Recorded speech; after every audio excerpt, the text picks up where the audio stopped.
Yeah, hi guys. Yeah, down here at the riverfront in Portland, at the South Waterfront to be precise. Uh, and it's pretty cold out here still, but today's warmer than it has been. It's been, yeah, under the freezing zone, let's say, for a while. But now I think it's jumped above that, so it feels a little bit better out here today. But I got a tobacco I want to show you down here. Yeah, but I can't do it here, so yeah, I gotta find a spot, set you guys down, and then I'll show you this tobacco. So let's go.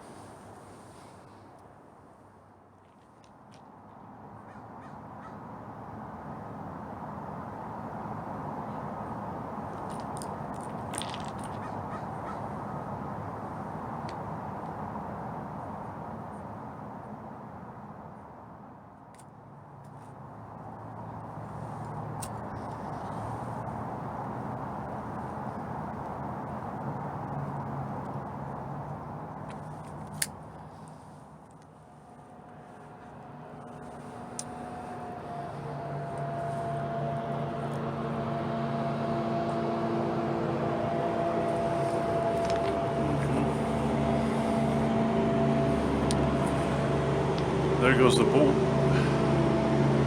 I ordered.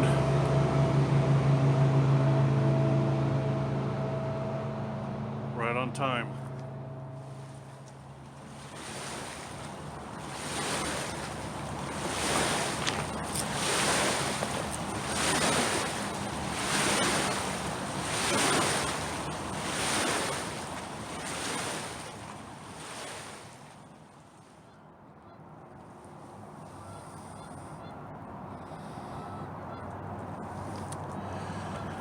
Well, yeah, I'm down here at the bank of the river. Yeah, you'll see why in a minute. Water's calmed down now. I think you can hear me.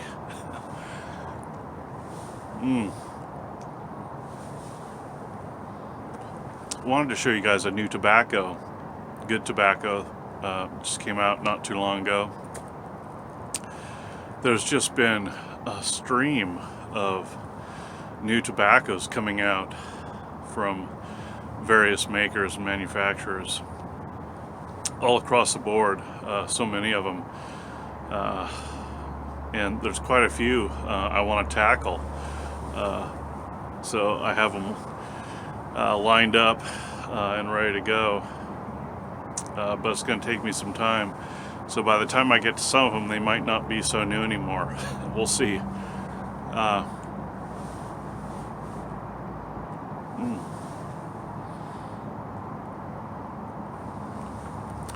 Yeah, like I said, this tobacco is a good one, but it's not that big of a surprise because it's a GLP's tobacco, and over the years, as Cornell and Deal and GLP's get together and create his line of tobaccos, very rarely have I been, I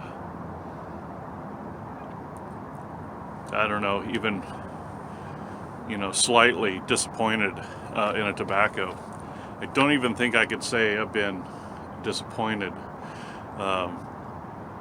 There's just been a couple, perhaps, that I've struggled with a little bit. But I don't think that makes them bad tobaccos. I think that just says something about the tobaccos themselves, that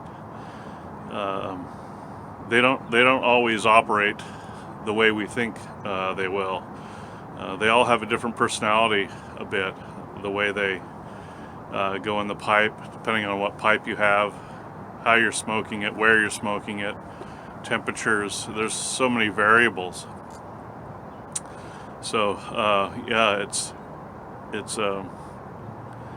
different each time, and some tobaccos are different each time you smoke them. at least even slightly. If you're paying attention enough, sometimes the tobacco will be different today than it is tomorrow.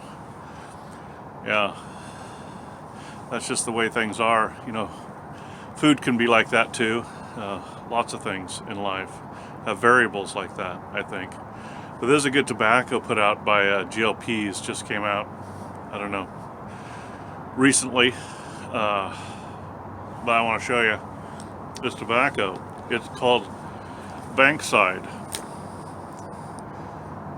That's why I'm here. Can you see that? I can't see very well out here. Yep.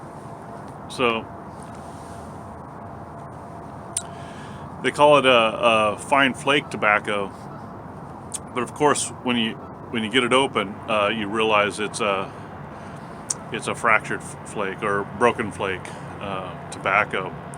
So it's presented beautifully, but it's not lined up like a flake tobacco. It's roughed up a bit already. So let me show you that. This tobacco. Here comes more boats.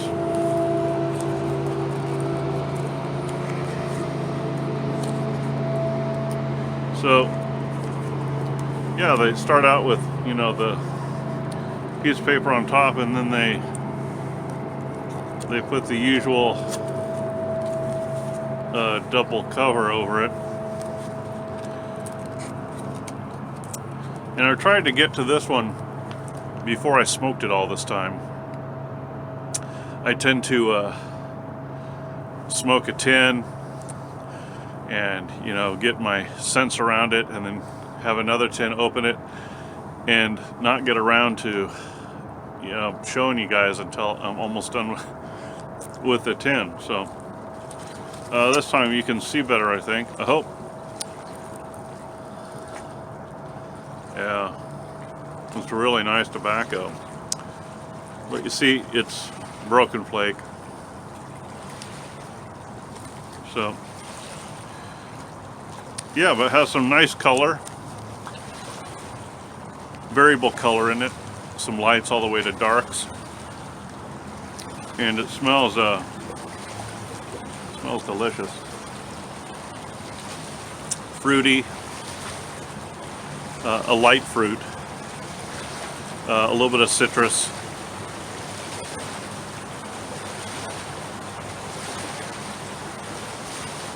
a little bit of vinegar, a little, just a tad bit of sourness.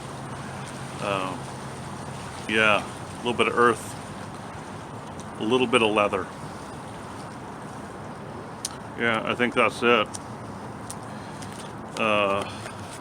Let me tell you what's in the tobacco. That might give you a clue. It says, from a bold traditional canvas of red and bright Virginias and genuine St. James Perique emerge subtle, contrasting strokes of dark-cured Kentucky and Latakia tobaccos. So there's quite a range in there. You have the Virginias, the Periques, Kentucky, and even Latakia in there. So it has a really broad, or at least we could describe it that way, a broad spectrum of tobaccos, each giving their part. And then it says, exotic, smoky undertones deepen and enrich notes of sweet cream and citrusy tang in this modernist reinterpretation of the archetypical Virginia Perique flake.